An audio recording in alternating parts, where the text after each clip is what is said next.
Hello everybody, Rybread here. Today we are going to be reading through the Dev Diary 8 and the patch notes for Phase 2 of the Seekers of the Storm 2.0 roadmap. This update dropped. This is the final boss, the False Sun rebalancing patch. As we all know, when the DLC dropped, this fight was not very well put together. Conceptually, I think it was a very good boss fight, or it was it was better than the Void boss.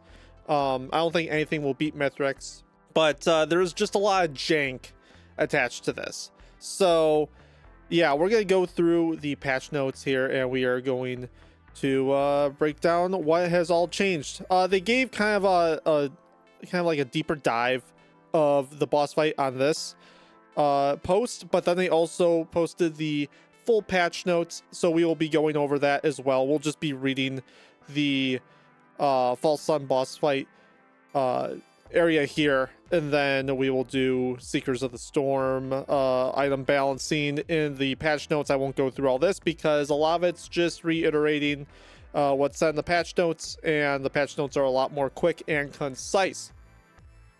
So without further ado, let's talk about the False Sun boss fight. As per Gearbox here, they said, "We've made significant improvements to every aspect of the False Sun encounter. While we have changed the fight so there are hopefully no more what just happened moments, the fight is far from a pushover, so players should still find False Sun quite a challenge, but a fair one, which is good." I think that's my number one concern, or my number one frustration with this boss fight, was it was just so unpredictable, and unless if you were able to just melt him immediately, you didn't stand much of a chance in that arena because nothing was really telegraphed all that well.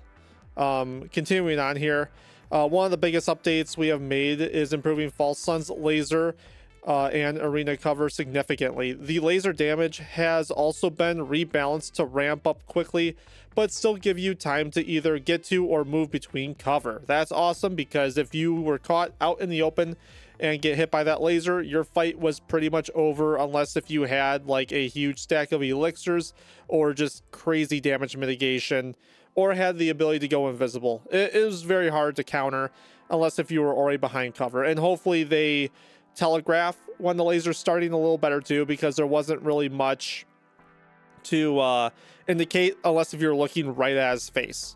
So let's hope that changes me as well. Continuing on, the difficulty scaling of False Sun has been changed so that the fight is an appropriate level of challenge regardless of when you decide to travel to Prime Meridian, which is good.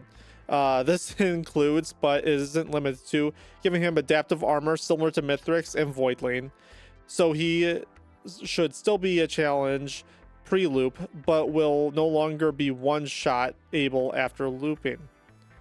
That's, I misread that, but one-shottable is what they were trying to say after looping.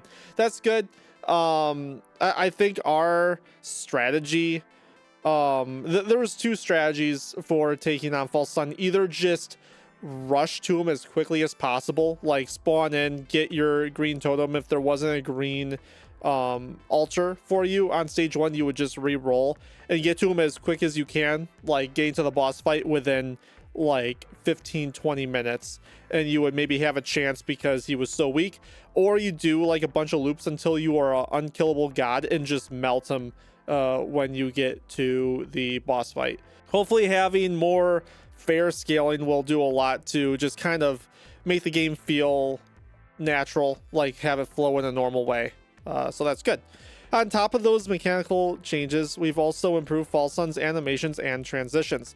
These will now better telegraph attacks across every phase of the fight. The goal of this change is to make his attacks a tad more predictable.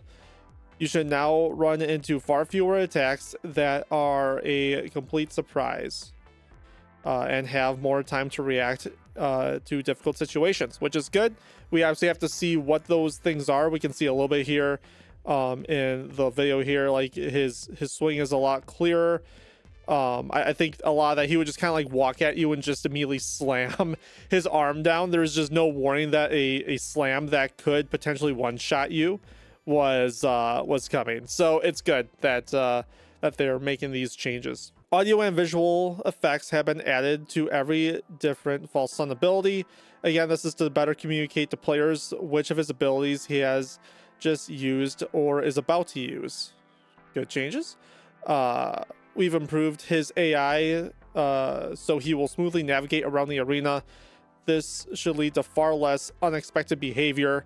Yeah, as you can see right down here, he would get stuck on his own like spikes that he spawned in. He would also kind of just get stuck on pillars and then quickly dash out of it after he got stuck on it for a while. All right, continuing on here. We have reduced the amount of golem spawns during the fight, now capped at 5 maximum active at a time. During longer encounters, you should no longer start getting overwhelmed with extra enemies. But you'll still have enough golems to take advantage of the on-kill items you have collected in your run. That's good. I don't ever remember the golems being too... Obviously, if you're being swarmed, it's a problem. But at least when I was fighting False Sun, I didn't have too much issue with the golems. Like, yeah, there would be a lot of them, but it was kind of like the least of my worries. It was more so hiding from False Sun and not getting melted by his lasers or whatever. All right, finally in this section, last but by no means least, we have added a secret way of entering the Path of the Colossus. This puts entering the path back in your control, so you don't feel pressured to make this choice on stage 1. This will allow players to gear up a bit more before taking on the challenge of the False Sun boss. I won't spoil the secret entry here. Happy hunting. All right, so we gotta find a new way to enter the boss fight. Yeah, before it was very much a stage 1 decision. Did you get a green totem? If you didn't get it, you would pretty much be stuck waiting until you looped back to stage 1. And other ways you could enter it is if you went to go get your Aurelianite. That would be a way to get a green portal potentially. I don't think it was a guaranteed spawn, but it would from time to time spawn. So yeah, I hope maybe it's just like more likely green portals, or there's like a new altar you can find that can give you that. Other than that, like, you're kind of just stuck focusing in the bazaar to get to a destination that would get you to the fight. So either more green pillars or or just another way in altogether. So yeah. All right, we're gonna save the item balancing stuff for the actual patch notes. So a lot of this is being reiterated, but False Sun boss fight, improved attack, movement, and transition animations across all phases of the encounter. Altered health, scaling, and damage dealt by False Sun boss to make the encounter an appropriate challenge depending on the length of your run, including giving him adaptive armor similar to other endgame bosses. Improved telegraphing of all attacks during the fight to reduce unexpected deaths.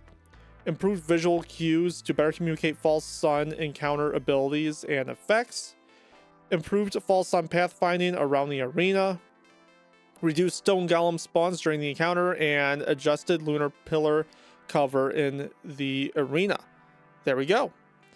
Hopefully that just means that the pillars that spawn actually block the damage and he just doesn't shoot through it. That was something that we were having some issues with. It wasn't every pillar, but it would happen. All right, up next, void fields. We have made some changes to the void fields, such as increasing the challenge to better balance the massive boost in player power this hidden realm represents, and also to reduce viability of tactics that take advantage of infinitely spawning monsters while time is frozen. So some of the changes coming to the void fields. While a void cell is active, time stops while you are inside the safe zone. However, time resumes when any player is outside taking damage from void fog. Time remains paused while you are moving from cell to cell between rounds. All right, so they're changing up the timing mechanics. Void fog damage now slowly ramps up over time, preventing excessive time chilling in the void. It is a much slower increase than other versions of void fog, such as in Simulacrum, giving you ample time moving from cell to cell between rounds. Items are now added to the monster item pool sooner if players are taking excessive amount of times to complete a void cell. All right, so they're toying a little bit with enemy power and mainly how timing works. Void fields has always been kind of an interesting thing to me because it feels like they've always had a hard time getting it right. I mean, before time was, well, in the most recent iteration, time is completely stopped. Before that, time just kept moving through. It should be also noted that time completely stopped and items would spawn in like a normal stage. So on top of the items you're receiving by clearing a node or a pool, you can also just go around and buy items like you would a normal stage. So it was, in its current state or in its previous state, it was very overpowered in my opinion. It's still something that I wouldn't do necessarily, but it was a very powerful way to just get a lot of power quickly without penalizing the difficulty of your run. Before that, time was moving normally. I don't think there were chests or anything.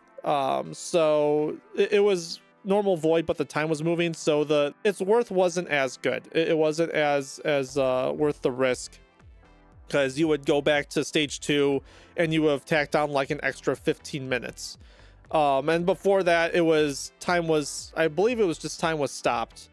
And it was just, the only items you would get were from completing the pools. So I think this is just them finding the middle ground, so that's good. All right, let's go into item changes. I did skim through this a little earlier, and I'm kind of sad about some of these.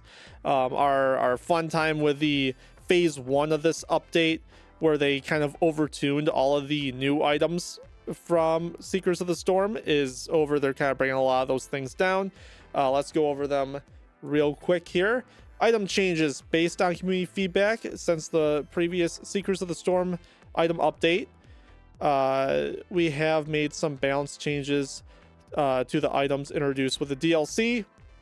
Starting with, in my opinion, the saddest of all the updates.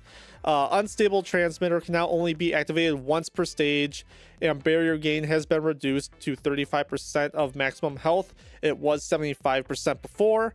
Item regenerates at the start of each stage.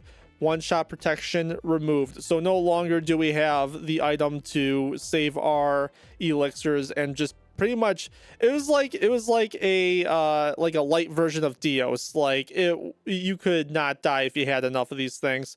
So now unfortunately it will not. I wonder if you have multiple stacks of it, is it like, will it work like Sailstar, where if you have like a stack of 3, the one time it's used, it uses all of them and just gives you more overshield, or can you use it 3 separate times in one stage? We'll have to test that out. Rebalanced gold to XP ratio for long-standing solitude. That's the lunar item, I believe, that instead of earning gold, you earn XP. Okay, the base speed benefit of elusive antlers have been removed. You can now only gain speed by collecting the orb drops, which is kind of crappy, but I think it's fair. I don't think that's going to impact too much. Growth Nectar now gains 4% increase to all stats, down from 7 each buff. For each buff, up to a maximum of 4, plus 4 per stack. No longer increases base stat increase with additional stats. Or stacks, I should say. Kind of a shame there. Growth Nectar, it could get out of control pretty quick. But that was one of my favorite new items, and yeah, it's getting a bit of a nerf there. Warped Echo first hit damage reduction lowered to 20%, was 30%. Delayed damage ticks can now benefit from items such as Planula and Razor Wire, and others. So it's a neutral. That's a neutral. I don't think it weakens its damage reduction, powers a bit, but your other items can benefit from it now, which is good. So I say that's kind of a neutral benefit overall. War bonds proc chance reduced to 0, was 1, and increased base cost of additional missiles from 25 to 50 gold. That's kind of, I mean, I get it. To have war bonds like proccing your other stuff was kind of insane, but I mean, hey, it's a red item. It should be fun. I don't quite agree with this overall nerf. I kind of wish that they maybe just cut the proc chance in half, One was maybe a little too aggressive. I kind of wish maybe they reduced it to a 50% chance proc. Base damage increase of Breaching Fin reduced to 10% was 20. However, each additional juggle increased damage by 10% with a single item.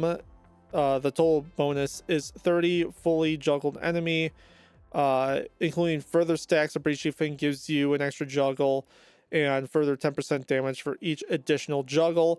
All right, so they're just kind of bringing down, yeah, they're bringing down the initial starting point of Breaching Fin, which is fine. I don't think that's too crazy.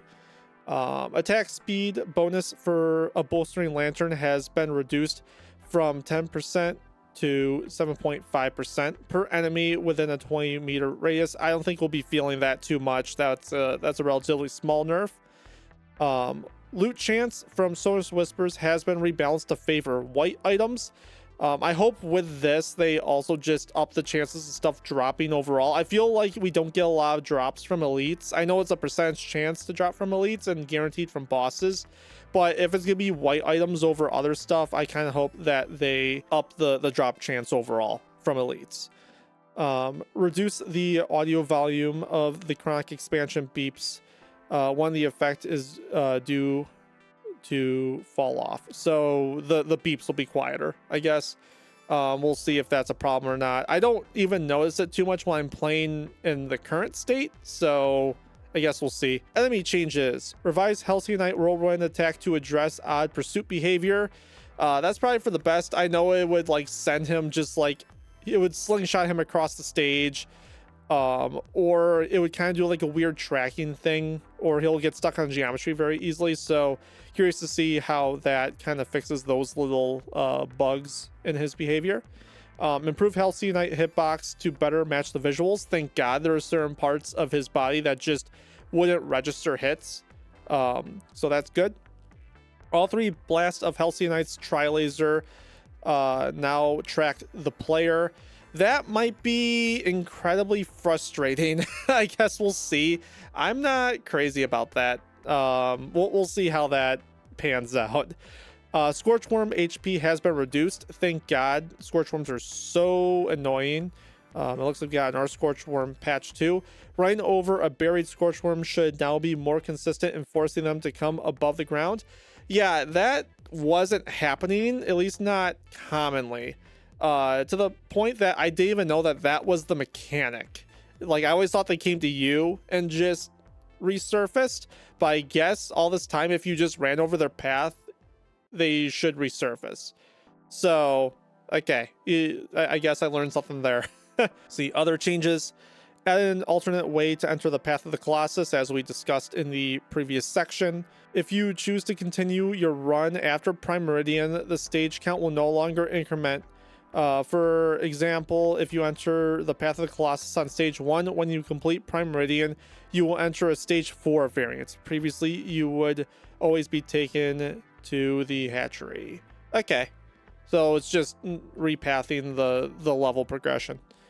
Known issue, completing the void fields will once again increment the stage counter. This is unintended and will be reverted in a future update. Okay, and then we just got a few bug fixes. There's one in particular that I'm hoping for that's on this list. We'll find out if it is or not. Holding Sawmering equipment will no longer apply bleed when using electric boomerang for real this time. I know they said they patched that, so yeah, that feature's gone. Or I guess bug. Removed several instances where debug text would appear in place of the intended text. I have never seen that, so I don't know what that's referring to. Burn debuff no longer removes other DOT debuffs when it expires. That's something that I'm sure has been happening, but I personally have not noticed it. Debuffs will now correctly trigger the death mark effect when being transferred between enemies via Noxious Thorn. Once again, something I wasn't realizing, but it makes complete sense that it should do that. If you hit the number of debuffs needed to trigger death mark, it should trigger. I guess Noxious Thorn was not doing that. So that is good that that is being fixed. The Bazaar shopkeeper has found their voice once again. I just think that's referring to an audio bug. Eccentric Vase's tunnel no longer collides with the visual indicator of bolstering lantern. That is the bug I was referring to. It made skipping to Mithrix kind of annoying if you were trying to deploy it further back. If you weren't looking straight up, basically, your Eccentric Vase tunnel would only travel to the boundary of your bolstering lantern. You could not extend it very far.